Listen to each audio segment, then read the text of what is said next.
अक्सर आप देखते होंगे कि जब किसी व्यक्ति की मृत्यु होती है तो 4 लोग मिलकर उसकी अर्थी को कंधा देते हुए शमशान घाट तक ले जाते हैं। लेकिन क्या आपने कभी सोचा है कि इन कंधा देने वालों के साथ क्या होता है? इसके पीछे एक गहरा रहस्य छिपा है जो आज आप जानने वाले हैं। द्वारका के शांत वातावरण में समुद्र की लहरों पर चांदनी चमक रही थी। भगवान श्री कृष्ण शांत बैठे थे। तभी आकाश में हल्की कंपन हुई और गरुड़ जी तेज गति से आकर प्रभु के चरणों में प्रणाम करके बोले, प्रभु, मेरे मन में मृत्यु और आत्मा से जुड़ा एक प्रश्न है, कृपया इसे दूर कर दीजिए। श्री कृष्ण मुस्कुराए और बोले, पूछो गरुड़, तुम्हारी जिज्ञासा धर्म का मार्ग खोलती है। गरुड़ ने पूछा, प्रभु, जब किसी की अर्थी उठती है और लोग कंधा देते हैं तब मैंने कई बार महसूस किया है कि आत्मा उन लोगों को देखती है, जैसे उन्हें परख रही हो। ऐसा क्यों होता है? श्री कृष्ण बोले, मृत्यु वो द्वार है जहां से आत्मा आगे की यात्रा पर निकलती है। जब अर्थी उठती है तो सिर्फ शरीर नहीं उठता, साथ में पूरा जीवन, कर्म, यादें और अधूरे काम भी उठते हैं। आत्मा कुछ समय तक शरीर के पास रहती है और देखती है कि उसकी अंतिम यात्रा में कौन आया, कौन नहीं और कौन सच्चे मन से खड़ा है। गरुड़ ने पूछा, तो क्या कंधा देना सिर्फ एक रिवाज नहीं है? श्री कृष्ण बोले, नहीं गरुड़, कंधा देना आत्मा को ऊर्जा देने जैसा है।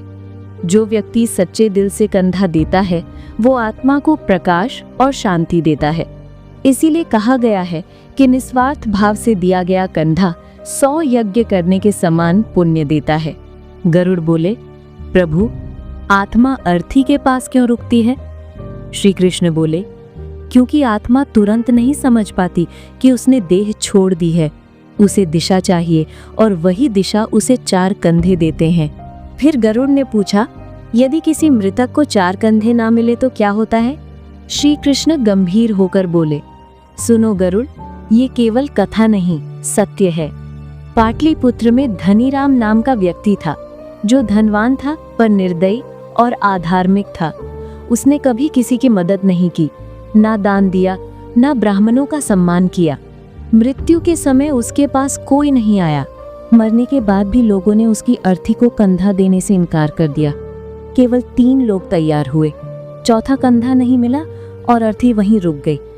उसकी आत्मा भय में अर्थी के पास भटकने लगी, धुएं जैसी काली अवस्था में। गरुड़ ने पूछा, प्रभु, क्या आत्मा ऐसे ही भटकती रहती है?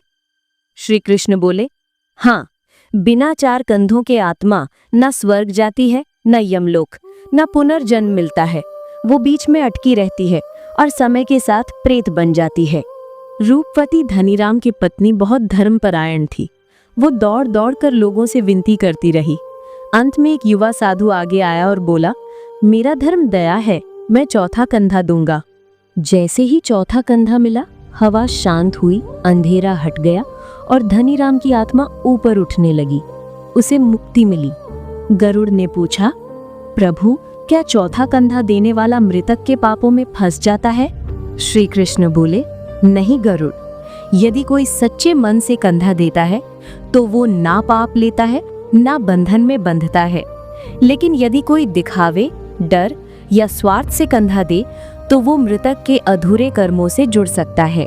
श्री कृष्ण आगे बोले, 4 कंधे 4 पुरुषार्थों, धर्म, अर्थ, काम और मोक्ष का प्रतीक हैं। इनमें से यदि एक भी अधूरा रहे तो आत्मा की यात्रा रुक जाती है। गरुड़ ने पूछा, प्रभु, क्या आत्मा संकेत देती है कि वो मुक्त नहीं हुई? श्री कृष्ण बोले, हाँ, यदि आत्मा फंसी रहती है तो कई संकेत मिलते हैं। बारिश, अग्नि का न जलना, अर्थी का गिर जाना, दाह संस्कार में अड़चने आना, ये बताते हैं कि आत्मा भी मुक्त नहीं हुई।